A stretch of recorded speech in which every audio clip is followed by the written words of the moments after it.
சில வார்த்தைகள் சொல்லித்தான் ஆக வேண்டும் என்ற கட்டாயத்தின் காரணமாக தினம் ஒரு பொதுக்கூட்டம், தினம் ஒரு மாநாடு அப்படி நடத்தி மக்களை எல்லாம் விழிப்புணர்வு படுத்திக் கொண்டிருக்கின்றார்கள்.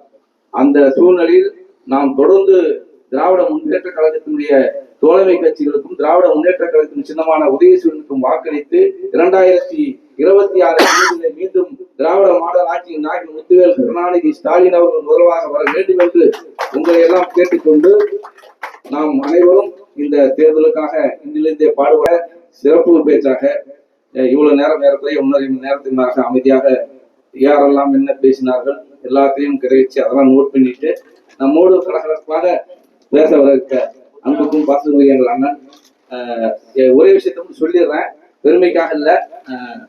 நான் டெலிபோன் அடிச்சு இதயத்துள்ளாட்ட அந்த மாதிரி அண்ணன் இருக்காரா பார்க்கணும் அப்படின்னேன். என்னத்துக்கு இல்லை வந்து நான் நிகழ்ச்சி வச்சிருக்கேன், அதுல அண்ணன் வந்து பேசணும் அப்படின்னாரு. இதயத்துல என்ன வேற ஏதாவது எதிர்பார்ப்பு இருக்கானே? இல்லை எனக்கு எந்த எதிர்பார்ப்பும் இல்லை. எங்க எதிர்பார்ப்பு எப்போது வருமோ அப்ப நாங்க கேட்டுக்கிறோம். இப்ப எங்களுக்கு அண்ணன் வர்றது மட்டும் தான் எதிர்பார்ப்பு, அவர் வந்து பேசணும் அப்படின்னு. சரி, நான் 5 நிமிஷத்துல கூப்பிடுறாரு. கூப்பிட்டு அண்ணன் வரேன்ட்டாருன்றாரு. எனக்கு ரொம்ப ஆச்சரியமா போச்சு. ஏன்னா அவரை பார்க்க போனா கூட அப்பாயின்மெண்ட் வாங்கிட்டு தான் போகணும். ஒரு வாரத்துக்கு முன்னாடியே கேளுங்க, அப்பதான் வந்து நீங்க எங்களை சந்திக்க முடியுங்க. அந்த சூழ்நிலையில் ஒத்துக்கிட்டாரு. அப்புறம் திரும்பவும் எங்களுக்கு ஒரு மனநிறைவாக நான் சென்று ஒரு லெட்டர் பேட் எழுதி அவங்க வரவழைச்சோம். உடனே எங்களை சொன்னாரு. அப்படிப்பட்ட நல்ல மனிதர் நம்மோடு இருக்கின்றார். அவருடைய இந்த பேச்சை நாம் கேட்டு நிறைவு செய்வோம் என்று கேட்டுக்கொண்டு அண்ணன் அவருடைய வாழ்த்துறை வாங்க அன்போடு கேட்டுக்கொள்கிறேன்.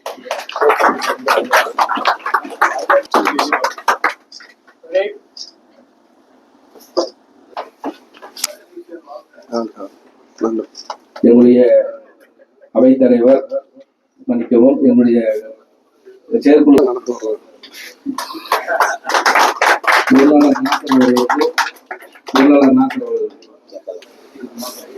சகோதரர் சாமி அவர்களை அன்போடு மேடை கிடைக்கின்றேன். சகோதரர் கலீல்பாய் அவர்கள் அன்போடு மேடை கிடைக்கின்றேன்.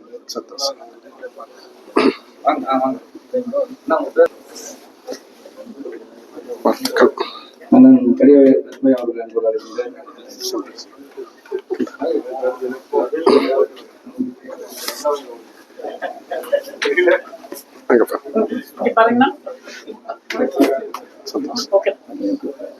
ونستغفره ونعوذ به ونتوكل عليه ونعوذ بالله من شرور انفسنا ومن سيئات اعمالنا من يهده الله فلا مضل له ومن يضلل فلا هادي له واشهد ان لا اله الا الله وحده لا شريك له واشهد ان محمدا عبده ورسوله وقد قال الله تعالى في مكة من تنزيل العليم والفرقان المجيد أعوذ بالله من الشيطان الرجيم بسم الله الرحمن الرحيم يا أيها الناس اتقوا ربكم الذي خلق نفس واحدة وخلق منها زوجها وبث منهما رجالا كثيرا ونساء واتقوا الله الذي تساءلون به والأرحام إن الله كان عليكم رقيبا صدق الله العظيم. قال الرسول صلى الله عليه وسلم إن خير كتاب الله وخير محمد صلى الله عليه وسلم وكل مقتصد بدعة وكل بدعة ضلالة وكل ضلالة في النار. அல்லாஹ்வின் நல்லடியார்களே, அன்பு சகோதரர்கள் அனைவருக்கும் எனது மனமார்ந்த வாழ்த்துக்களை தெரிவித்துக் கொள்கிறேன். அஸ்ஸலாமு அலைக்கும் வரஹ்மத்துல்லாஹி வபரகாத்துஹு.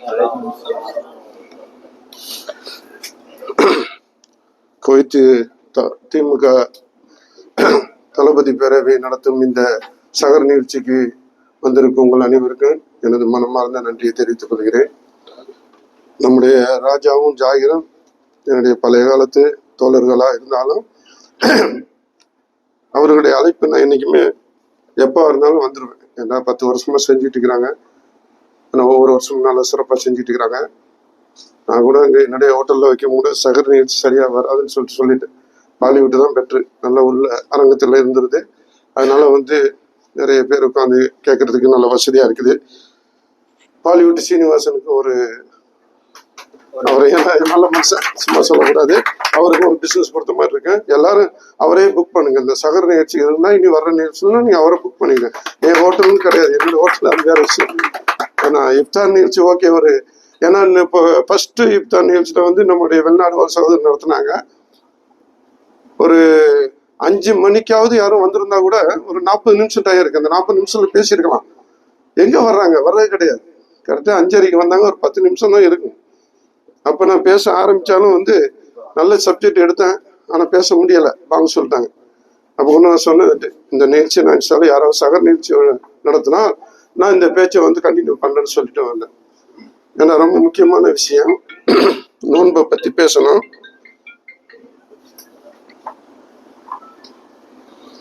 நம்ம கேம்ப்லேருந்து வந்திருக்கிறவங்க பையன்கள் எல்லாம் சீக்கிரம் வந்து நினச்சி நான் ரொம்ப சந்தோஷப்படுறேன். இதுதான் நான் ரொம்ப முக்கியமாக சொல்றது. எந்த அமைப்பாக இருந்தாலும் தனக்குண்டு ஒரு படையை வச்சுக்கணும். தனக்குண்டு ஒரு 50 பேர், ரொம்ப நம்ம ஒரு 50யாவது ஒரு 50 பேர் இருந்தாலே போதும், கண்டிப்பாக நிகழ்ச்சி என்ன அழகாக கொண்டுட்டு போகலாம். நான் வந்து பார்த்தோமே, நான் 12 மணிக்கு பார்க்க விட்டேன், இல்லை கூட்டம் வரலன்ட்டாவில்ல. சரி ஓகே, 12:15க்குனா ஃபோன் வருது, வந்துருச்சு. ஏன்னா காமன் நேரத்தில் எங்கே நான் வச்சுன்னு சொன்னேன். சரி ஓகே கிளம்புவோன்னு சொல்லிட்டு கிளம்பி வந்தேன். நான் வந்து பார்க்கும்போது என்னடா இவ்வளோ கூட்டம் இருக்குது, நம்ம தான் லேட் ஆக்கிட்டோமோன்னு சொல்லிட்டு நான் பயந்துட்டேன். நான் எப்பவுமே எனக்கு டைம் 12 மணி பஞ்சுவாலிட்டியாக இருப்பேன். அதனால எனக்கு பிடிச்சது. என் தொழிலாக இருக்கட்டும், எங்கேயா இருக்கட்டும், எல்லாம் எனக்கு பயப்படுறதுக்கு காரணம் என்ன, ஐயோ 5 இருக்கு முன்னே போயிடணும், இல்லைன்னு நம்ம பசங்க வந்துமே அதை சொன்னோம். நான் வந்துட்டு முன்னாடியே வந்து நிறைய பேருக்கு அந்த ஒரு பயம் இருக்குது. இருந்தாலும் நான் ரொம்ப சந்தோஷம். ஏன்னா இது எல்லாரும் அமைப்பு, நான் சொல்றேன் எல்லா அமைப்புக்கும் பொருந்தது, தன்னுடைய அமைப்புக்கும் மட்டும் இல்லை, எல்லா அமைப்புக்கும். என்னன்னா நம்ம எப்போ முன்னாடி போறோமோ அப்பதான் அவங்க முன்னாடி வருவாங்க. அதுதான் ரொம்ப முக்கியம். நம்ம கரெக்டா போகலன்னு சொன்னா அந்த அமைப்புக்காரன் வரல, இவன் வரல, அவன் வரலன்னு சொல்றது தகுதியே இல்லை. தான் ஃபர்ஸ்ட் கரெக்டா இருந்தா மற்றவங்களை பத்தி பேசலாம். அதனால தான் நான் அடிக்கடி சொல்லுவேன், எந்த அமைப்பின் அவங்க பொருளாளரோ தலைவரோ யாரா இருந்தாலும் சரி கொஞ்சம் முன்னாடியே வந்துருங்க. ஏன்னா முந்தா நாள் வந்து ஒரு நிகழ்ச்சி நடந்துச்சு, அறிவிப்பு நடத்தினாங்க. அந்த நிகழ்ச்சியில பார்த்தா கரெக்டா அந்த இப்தார் நிகழ்ச்சி தான் 6 பேர் தான் வந்திருந்தாங்க. 5 மணிக்கு கரெக்டா 5 மணிக்கு பார்த்தேன், நீங்க ஆரம்பிச்சோனுங்க, நான் சரி வீடியோ எடுப்பா பார்ப்போம், இந்த வீடியோ போடு லைவ் போயிட்டு இருந்துச்சு. 6 பேர்.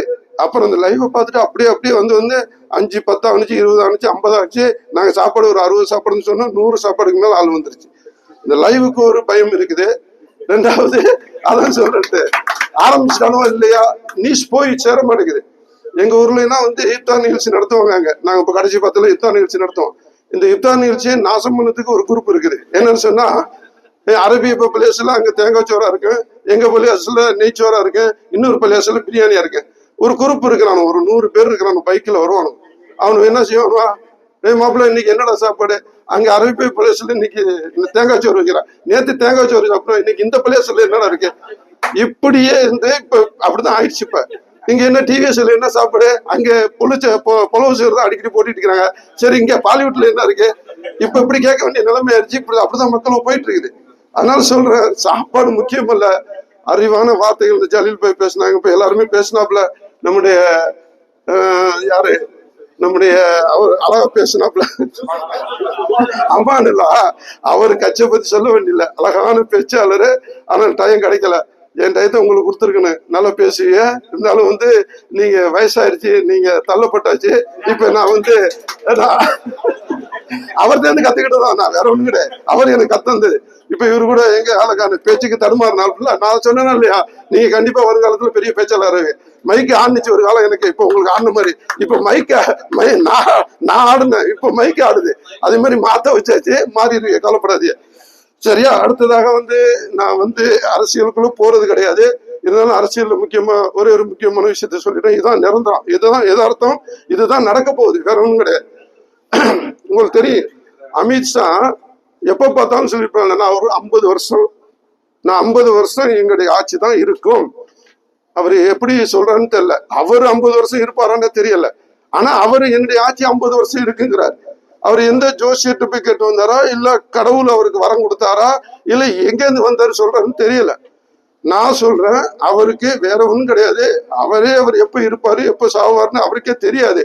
ஆனால் அவர் சொல்றதுக்கு காரணம் என்னன்னு சொன்னா, இந்த மிஷின் தான் காரணம், வேற ஒண்ணும் கிடையாது. இந்த மிஷினு அதைத்தான் நம்பி இருக்கிறாங்களே தவிர மக்கள் ஓட்டே போடுறது கிடையாது, போட வைக்கிறதும் கிடையாது. அங்க நிறைய தப்புகள் நடந்துகிட்டு இருக்கு, உங்களுக்கு எல்லாருக்கும் தெரியும். இப்போ அந்த மிஷினை பத்தி இப்ப பேசுறதே விட்டுட்டானுவான். எல்லாரும் பேசிட்டு இருந்தாங்க மிஷினை பத்தி, இப்ப மிஷினை பத்தி பேசுறதை நிப்பாட்டிட்டாங்க.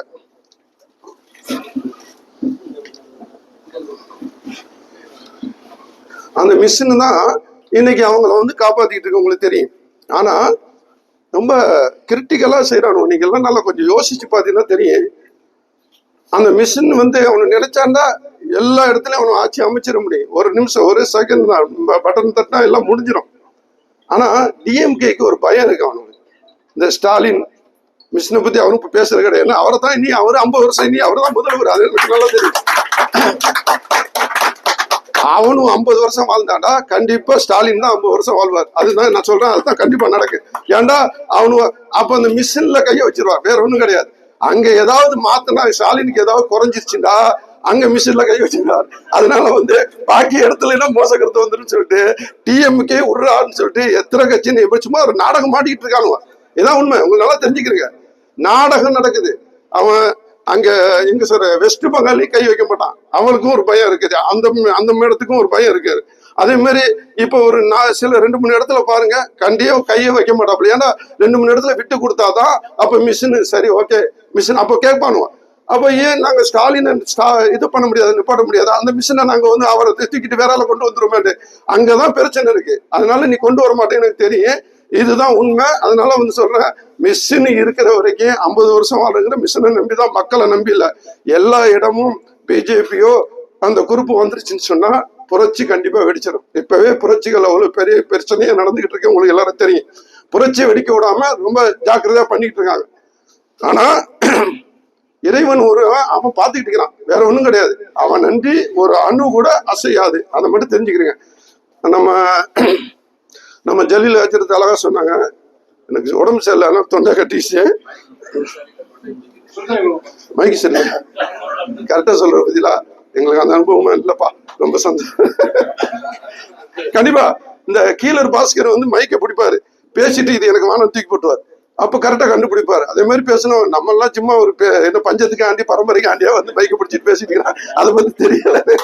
சரியா? கரெக்டா சொன்ன. ரொம்ப சந்தோஷம்.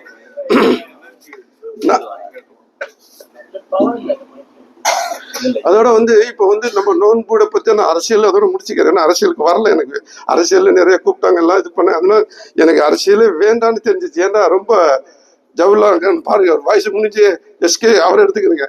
தாமுக்காவே வாழ்ந்து இன்னைக்கு உயிரை விட்டு அல்லாஹால அவருக்கு வந்து நோம்பு நேரத்துல மௌத்தை கொடுத்துருக்கிறான்.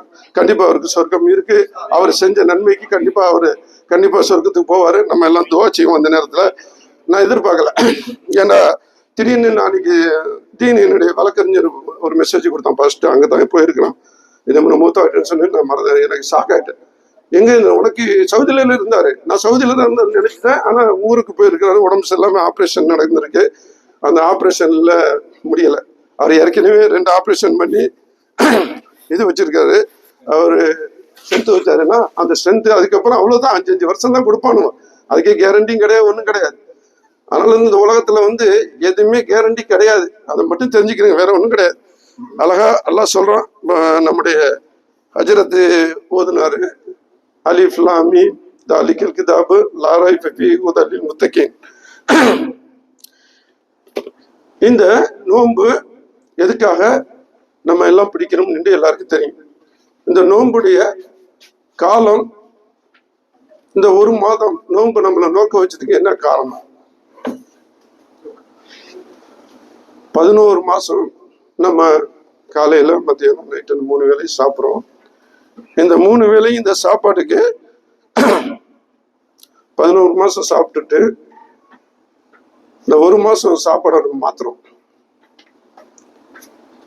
நைட்டு 6 மணிக்கு இஃப்தாருக்கு, இல்லை காலையில ஒரு 4 மணிக்கு 2 வேளையா மாத்திக்கணும்.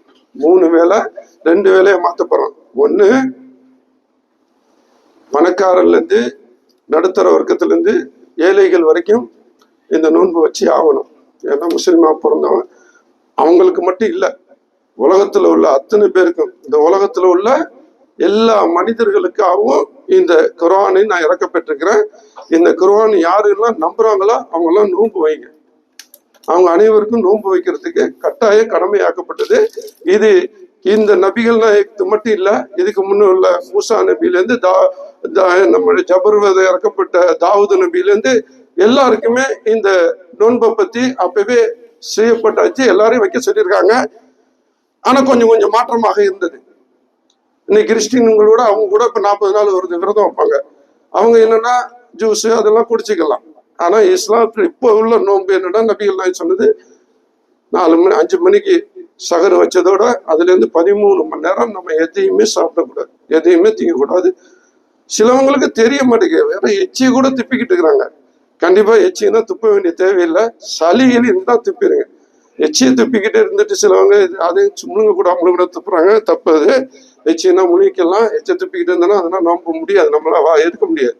அதனால சில விஷயங்கள்ல நோம்புடைய அறிஞர்கள் பெரிய பெரிய விஞ்ஞானிகள்லாம் இந்த நோன்பை பத்தி சொல்லும்போது ஆச்சரியமாக இருக்குது. உடம்புல உள்ள இந்த 11 மாசம் சாப்பிட்டு சேர்ந்த குளுக்கோஸும் இந்த கொலஸ்ட்ராலும் இந்த உடம்புக்கு ஏற்பட்ட இந்த பிபியா இருக்கட்டும், கிட்னியா இல்ல வேற கல்லீரலா இருக்கட்டும், இருதய நோயா இருக்கட்டும், எல்லா நோய்க்கும் இந்த 1 மாசம் இந்த நோன்பு வைக்கிறதுல மாற்றம் கிடைக்குதுன்னு சொல்றாங்க. அது மட்டும் தெரிஞ்சுக்கிறீங்க. மாற்று மத சகோதரர்கள் வேற நிறைய பேர் வைக்கிறாங்க. இப்ப இங்க கோயத்துல நிறைய பேர் வைக்கிறாங்க, என் கம்பெனில நிறைய பேர் வைக்கிறாங்க. அவர்களுக்குன்னா நீங்க கேட்டு பார்த்தீங்கன்னா சொல்லலாம், சுகர்ல இருந்து பிபில இருந்து எல்லாமே நல்லா ரெடியூஸ் ஆயிருதுன்னு சொல்றாங்க. ஏண்டா இந்த இந்த கொலஸ்ட்ரால் இந்த 11 மாசம் சேர்ந்துருக்கு பாருங்க. கொலஸ்ட்ரால் எல்லா எலும்புலையும் போய் சேர்ந்துருக்கு, எல்லா உறுப்புகளையும் கொண்டு இந்த கொலஸ்ட்ரால் தான் நம்மளை அடைக்கிறது, வேற ஒன்றும் கிடையாது. பிளட் அடைக்கிறது, பிளட்டுக்கு இந்த ஹார்ட் பிரச்சனை இப்போ சம்சனி ஆச்சியார் இறந்தது கூட அந்த பிளட் அடைக்கப்பட்டதுதான் காரணம். அந்த பிளட்டுடைய அந்த கொலஸ்ட்ராலுடைய அந்த உறுப்பு அந்த அந்த அந்த திரவத்தை எடுக்கிறதுக்கு இந்த 1 மாசம் நீங்க 1 மாசம் இருந்து பாருங்க. இந்த 13 மணி நேரம் நீங்க பட்டினி இருந்து பாருங்க, உங்களுடைய உடம்புல உள்ள அந்த கொலஸ்ட்ரால் எங்க போகுதுன்னு தெரியாதுங்கிறாங்க. ஏன்னா எல்லா உருப்படியும் கரெக்டா காலையில எதிர்பார்த்துட்டு இருக்கோம். ஒரு 8 மணிக்கு பிரேக்ஃபாஸ்ட் வருமே, அந்த பிரேக்ஃபாஸ்ட் எங்கடான்னு கிடைக்காது. ஏன்னா நோன்பு வச்சுட்டோம். சரி ஓகே, ஒரு 5 மணிக்கு சாப்பிட்டோம், அதை வச்சு அட்ஜஸ்ட் பண்ணிக்கிறோம். மத்தியானம் லஞ்சு கண்டிப்பா சாப்பிட்டே அவனும் அந்த லஞ்சை எதிர்பார்த்திருக்கோம். எல்லா உருப்படியும் எதிர்பார்த்திருக்கோம். குடல்ல இருந்தா எல்லாத்துக்கும் கிரகைக்கு எல்லாத்துக்கும் கொடுக்குது. அந்த குடல் அது தனக்கு வந்ததுக்கு அப்புறம் அது தன்னுடைய வேலையை செஞ்சு எல்லா பக்கமும் அந்த பிளட்ல அதோடைய எதுக்கு தேவையோ என்ன தேவையோ அந்தந்த வைட்டமின்களை அங்கங்க அனுப்பிட்டு இருக்கனால அந்தந்த கொலஸ்ட்ராலுடைய அதனுடைய எல்லாமே எப்படி சொல்றேன்னு எப்படி 11 மாசம் சேர்ந்துக்கிட்டு இருக்குதோ, இப்போ இந்த மாசத்துல அந்த கொலஸ்ட்ரால் எங்க போகுதுன்னு பாத்தீங்கன்னு சொன்னா, இந்த குடல்ல கேக்குது. மற்ற பொருள்கள்லாம் எனக்கு கொடுக்க வேண்டிய டெய்லி கொடுத்துக்கிட்டு இருந்தே அந்த அந்த அந்த இது எங்க, என்னுடைய அந்த வைட்டமின்ஸ்னா எங்கன்னு கேட்கும் போது குடல் சொல்லிடுறான், எனக்கு தரல, அவன் சாப்பாடு தரல, நான் என்ன செய்யறது, நீ எங்கேயோ போய் வாங்கிக்க. என்கிட்ட இல்ல, குடல்ல ஒண்ணும் இல்லை, நானே இப்ப பசியா இருக்கிறேன், நானே கேட்டுட்டு இருக்கிறேன், என்னாலே ஒண்ணும் முடியல. அது குடல் என்ன செய்ய, அதை சுத்தி இருக்கிற கொழுப்பை திண்டுட்டு இருக்கிறேன், நீங்க என்னமா செஞ்சுக்கிற, என்னால முடியாதுன்னு சொல்லிடுது. எல்லா உறுப்பினையும் இதுதான் சொல்லுது. அப்போ என்ன செய்யுது, அப்ப கிட்னி அது பக்கத்துல உள்ளது அதை தேடி பிடிச்சு அது திண்டுகிட்டு இருக்கேன். அதே மாதிரி கல்லீரல் அது பக்கத்துல உள்ள அது திண்டுகிட்டு இருக்கோம். எங்கெங்க உருப்படி எல்லாம் எந்தெந்த உருப்படி எல்லாம் தனக்கு ஏன்னா உயிர் வாழ்றதுக்கு ஏதாவது ஒரு உறுப்பு ஏதாவது அது சாப்பிட்டு ஆகணும். ஏன்னா நம்ம சாப்பிட போறது இனி 6 மணிக்கு மேல. அப்ப 6 மணி வரைக்கும் அந்த பசி தாங்க முடியாம அதுக்கு செய்ய வேண்டிய அது உருப்படிகள் மேல செஞ்சுக்கிட்டே தான் இருக்கேன். ஆனா அதுக்கு உள்ள ரத்தமும் அதுக்கு உள்ள வைட்டமின்களும் கிடைக்காதனால அந்தந்த உறுப்பு தன்னுடைய குடல்கிட்ட கேட்கும் போது குடல்கிட்டையும் ஒண்ணு இல்லைன்னு சொல்லும் போது, தன்னுடைய வயிற்றுப்பகுதியில ஒண்ணும் இல்லைன்னு சொல்லும் போது அங்கங்க தேடி அப்பதான் இந்த கொலஸ்ட்ரால் இந்த சுகர் பார்ட்டிகளுக்குனா குளுக்கோஸ் அதிகமா இருக்கும். அந்த குளுக்கோஸ் இதையெல்லாம் அங்க இருக்கிற ஒவ்வொரு உறுப்படியும் நம்ம உடம்புல உள்ளதை எல்லாத்தையும் உறிஞ்சிச்சு சாப்பிட்டுட்டு அதை காலி பண்ணுது. எல்லா விஞ்ஞானியும் சொல்றான், எல்லா டாக்டரும் சொல்றான், இந்த நோன்பு வைக்கிற 1 மாசம் எல்லாரையுமே வைக்க சொல்றான். அவனே டாக்டர்களே வைக்கிறானோ, இன்னைக்கு விஞ்ஞானிகளே வைக்கிறாங்க, எல்லாருமே வைக்கிறாங்க. இந்த 1 மாசம் நோன்பு நிறைய மாற்றத்தை கொண்டு வருதுன்னு சொல்லிட்டு எல்லாருமே ஒத்துக்கிறாங்க. இன்னைக்கு நிறைய மாற்று மருத்துவர்கள் வெளியே சொல்லாம செஞ்சுக்கிட்டு இருக்கிறாங்க. அதனால சொல்றேன், அலிஃப் லாம் மீம் தாலிகல் கிதாபுல் லா ரைப ஃபீஹி ஹுதல் லில் முத்தகீன். சும்மா அழகா சொல்றான், தாலிகல் கிதாபுல் லா ரைப ஃபீஹி ஹுதல் லில் முத்தகீன். இது அல்லாஹ்வுடைய வேதம், இதில் எந்த சந்தேகமும் இல்லை, பயபக்தியுடையவருக்கு இது நேர் வழிகாட்டியாகும். அழகா சொன்னாங்க நம்மளுடைய ஜலீல் ஹாஜியார். அப்ப என்ன சொல்றோம், அல்லாஹ் தெரியுதா, இந்த குர்ஆன்ல எந்த ஒரு என்ன சொல்றது ஒரு ஒரு ஒரு எந்த தப்பும் இல்ல. இதுல நேரு வழி காட்டுறது ஒரே விஷயம் தான் இருக்குது. அதை யார் நம்புவாங்கன்னு சொன்னா பயபக்தியுடையவர்கள் மட்டும்தான் இதை நம்புவாங்க. அல்லாஹ் சொல்றான், இந்த குர்ஆன்ல மொத்தம் 6666 வசனங்கள் இருக்குது. அந்த 6666 வசனங்களையும் நீங்க படிக்கவே வேணாம், அப்புறமா படிச்சுக்கிறீங்க, டைம் இருக்கும்போது படிச்சுக்கிறீங்க. அழகா சொல்றான், ஒரு சில ஆயத்துக்கள்லாம் நீங்க படிச்சேன்னு சொன்னா ஆச்சரியமா இருக்கு. குர்ஆன்ல இப்படிப்பட்ட விஷயம்லாம் இருக்கதான்னு சொல்லிட்டு நிறைய மாற்று மத சகோதரர்களுக்குன்னா அந்த குர்ஆனுடைய அது ஏதோ ஒரு என்ன சொல்றது, நம்மள வந்து தீய வழியில கொண்டு போற ஒரு புக்கு, அதை படிக்காதுன்னு சொல்லி வச்சுதான் அந்த குர்ஆனை தொட விடாம வச்சிருக்கிறானோ. தயவு செய்து நீங்க தர்மம் பண்றதா இருந்தா, நீங்க யாருக்காவது சாப்பாடு கொடுக்குறீங்க, அதை பத்தி தப்பு இல்லை, சாப்பாடு கண்டிப்பா கொடுக்கணும். எக்ஸ்ட்ரா கொடுக்கணும்னு சொன்னா ஒரு குர்ஆனை அவன் தமிழ்காரனா இருந்தா தமிழ்ல டிரான்ஸ்லேஷன் பண்ண குர்ஆன், ஆந்திராக்காரன்லாம் தெலுங்குல டிரான்ஸ்லேஷன், கன்னடம் அப்படி எப்படி எல்லாமே இருக்குது. இல்லாட்டி பொதுவா உள்ள இது இங்கிலீஷ்ல இருக்குது. இன்னைக்கு யாருக்குமே ஒரு குர்ஆன் உங்களுக்கு வேணும்னு சொன்னா என்னோட ஆபீஸ்க்கு வாங்க, எந்த மொழியா அந்த மொழிக்கு உள்ள நான் குர்ஆனை நான் வாங்கி வச்சுக்கிறேன், எல்லாருக்கும் கொடுத்துக்கிட்டு இருக்கிறேன். அதனால சொல்றேன், அதுல உள்ள நன்மை இருக்கு பாருங்க. ஒருத்தன் வாங்கி படிச்சுட்டு அவன் அதை பின்பற்றிட்டான்னு வைங்கிறேன், அந்த நன்மை அவனுக்கு எவ்வளவு கிடைக்குதோ அதை இந்த குர்ஆனை கொடுத்து அதை மாற்றினவனுக்கு அதே நன்மை அல்லாஹ் அவனுக்கு கொடுக்கறான்னு சொல்றான். உண்மைதானே போறது? ஏன்னா நம்ம படிச்சவங்களுக்கு எல்லாரும் தெரியும். இதுல அடுத்த வசனம் என்ன சொல்லுது சொன்னா, அல்லதீன யுமினூன பிமா உன்ஸில இலைக்க வமா உன்ஸில மின் கப்லிக வபில் ஆகிரத்தி ஹும் யூகினூன். பயபக்தியுடையவர்கள் அவர்களுக்கு புலன்களுக்கு எட்டா மறைவானவற்றின் மீது நம்பிக்கை கொள்வார்கள், தொழுகையும் கடைபிடிப்பார்கள், இன்னும் நாம் அவர்களுக்கு அளித்தவற்றிலிருந்து நல்வழியும் செலவு செய்வார்கள். புரிஞ்சிருக்கும்னு நினைக்கிறேன். இந்த மாற்று மத சகோதரர்கள் நிறைய பேர் என்று சொல்லுவாங்க, இஸ்லாத்துக்கு வரணும் தான் எனக்கு ஆசை, ஆனா இந்த சுபு தொழுறதுக்கு எந்திரிச்சு போறிய பாருங்க, எல்லாம் முடியாது, எப்படி இது உங்களால. ஆனா அதே மாற்று மத சகோதரர்கள் ஐயப்ப சகோதரர், இப்ப அந்த ஐயப்ப சாமி மலைக்கு போறதுக்கு காலையில நம்மளால சுடுதல்ல குளிப்பான், பச்சை தண்ணில போய் ஆத்துல நின்று குளிச்சுட்டு வருவாங்க. நான் ஆச்சரியப்படுவேன், குளிர் நடுங்க அப்படியே. அதே மாதிரி போரிகளை பார்த்தீங்கன்னு சொன்னா அவன் என்னன்னு தெரியல, வேற குளிர் சட்டை எதுவுமே போட மாட்டானோ, ஒரு அந்த வெள்ளை துணியை போட்டுக்கிட்டு அப்படியே குளிர்ல போவானும். அப்ப பயபக்தி, அதோட இறைவனுடைய பயம் வந்துருச்சுன்னா இந்த பார்க்கலாம். நீங்க ரோட்ல நடந்து இங்க இருந்து இங்க நான் இது வேளாங்கண்ணிக்கு நடந்து போவாங்க, இங்க இருந்து கன்னியாகுமரியில இருந்து. அதே மாதிரி வந்து மேல்மருவத்தூருக்கு நடப்பாங்க. அதே மாதிரி அங்க இங்க திருப்பதிக்கு அந்த திருத்தணிக்கு போவாங்க. இவங்கெல்லாம் நம்ம பார்க்கலாம், ரோட்ல போகும்போது அங்கே இங்கேயும் நடந்து போயிட்டு இருப்பாங்க. அவங்க எல்லாம் எவ்வளவு செருப்பு இல்லாம நடப்பாங்க. அப்ப எந்த அளவு அவங்க இறைவனுடைய பயம் இருக்குன்னு பார்த்தா நினைச்சு சந்தோஷமா இருக்கு. இப்படி எல்லாம் தன்னுடைய கடவுளுக்காக தன்னை அர்ப்பணிச்சு கால் நொண்டிய காலில் பொத்து வடி அப்படிப்பட்ட கடவுளுடைய பயம் உள்ளவங்க எல்லா மதத்திலையும் இருக்கிறாங்க. ஆனா எங்க எப்படி எந்த கடவுள், யாருக்கு நல்லவங்க, யாருக்கு உண்மையான கடவுள், இதை கொஞ்சம் படிச்சா தெரிஞ்சுக்கணும், வேற ஒண்ணும் கிடையாது. நான் அடிக்கடி சொல்லுவேன், பகவத்கீதையா இருக்கட்டும், பைபிளா இருக்கட்டும், தௌராத் வேதமா இருக்கட்டும், எல்லா வேதமும் நம்மளுடைய கடவுள் சொல்றான், இறைவன் சொல்றான். 1,25,000 நபிமார்களை நான் இந்த உலகத்துல இறக்கி இருக்கிறேன். அதுல வந்து 25 நபிமார்கள் மட்டும் தான் குர்ஆன்ல வருது.